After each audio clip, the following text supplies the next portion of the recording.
பரிசுநாமம் பயன்படுவதாக. இதனால் இந்த காலங்களிலே கர்த்தர் நம்மை அவற்றை பலப்படுத்திபடியே நமக்கு தருகிற வார்த்தை ரூத்தின் சரித்திரம் அதனுடைய 2வது அதிகாரம் அதனுடைய 14வது வசனம்.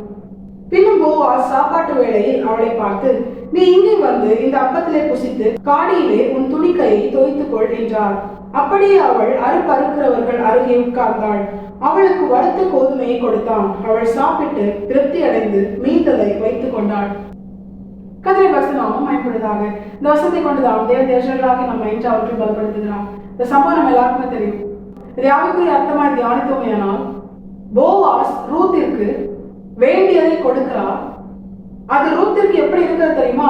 அவள் சாப்பிட்டு திருப்தி அடைந்து மீதம் எடுக்கத்தக்கதா இருந்தது. இதைதான் கர்த்தர் இன்று நமக்கு காண்பித்து தந்து நம்மை அவருக்குள்ளே பலப்படுத்துகிறார். ஒரு போவாசை ரூத்திற்கு கொடுத்தது அவள் சாப்பிட்டு திருப்தி அடைந்து மீதம் எடுக்கத்தக்கதா இருக்குமேனால், தேசங்களாகி நானும் நீங்களும் ஆராதிக்கிற தேவன் சர்வ வல்லமையுள்ள தேவன். அவர் நம்முடைய பரம போவாசா இருக்கிறார். அவர் நமக்கு தருகிற நன்மை அது எப்படி இருக்கும்னா, நாம் சாப்பிட்டு திருப்தி அடைந்து மீதம் எடுக்கத்தக்கதா இருக்கும். இதுதான் கர்த்தரால் நடத்தப்படுகிற தேவ ஜனத்தின் அனுபவம். நிச்சயமா இப்படிதான் ஆண்டவர் நடத்துவார். சாப்பிட்டு திருப்தி அடைந்து மீதம் எடுக்கத்தக்கதா. வனாந்திரத்துல 5 அப்பம் 2 மீனை கொண்டு 5000 பேருக்கும் அதிகமான ஜனங்களை போஷிக்கும் பொழுது எல்லாரும் சாப்பிட்டு திருப்தி அடைந்தார்கள் என்று வேதம் சொல்கிறது. அதே நேரம் கர்த்தர் தம்முடைய சீஷர்களை பார்த்து மீந்ததை எடுத்து வைங்கள் என்று சொல்கிறார். அப்படியே சீஷர்கள் 12 கூடை நிறைய எடுத்தார்கள். அங்கே கர்த்தர் தேவ ஜனத்தை திருப்தி அடைய பண்ணினார், மீதம் எடுக்க வைத்தார். இதை இன்னொரு சத்தியத்தையும் கர்த்தர் காண்பித்து தருகிறார்.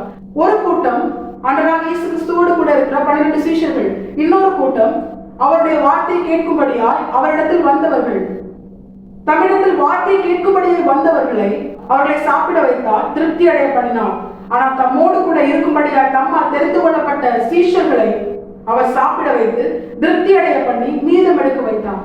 இதுதான் கர்த்தரால் முன்குறிக்கப்பட்டு அவரோடு கூட இணைந்து வாழும்படியால் தெரிந்து கொள்ளப்பட்ட தேவ ஜனத்தின் வாழ்க்கையில கர்த்தர் செய்கிற பிரதானமான ஆசீர்வாதம்.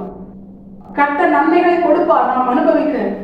அது மாத்திரமல்ல, கர்த்தர் நம்மை திருப்தி அடைய பண்ணுவார். இது உலக ஜனங்களுக்கும் அப்படிதான் இருக்கும். அவர்களும் நன்மை பெற்றுக் கொள்கிறார்கள், திருப்தி அடைகிறார்கள்.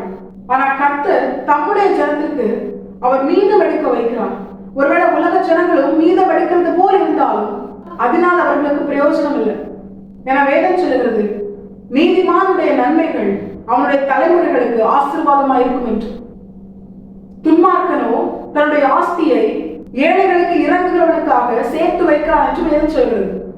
இப்போ உலக மனுஷர்கள் சாப்பிட்டு திருப்தி அடைந்து மீதம் எடுக்கிறதை தங்கள் தலைமுறைகளுக்காக வைத்திருந்தாலும் அதனால் அவர்களுக்கு பலன் இருக்கிறதா அப்படின்னு கேட்டா நிச்சயமா இல்லை.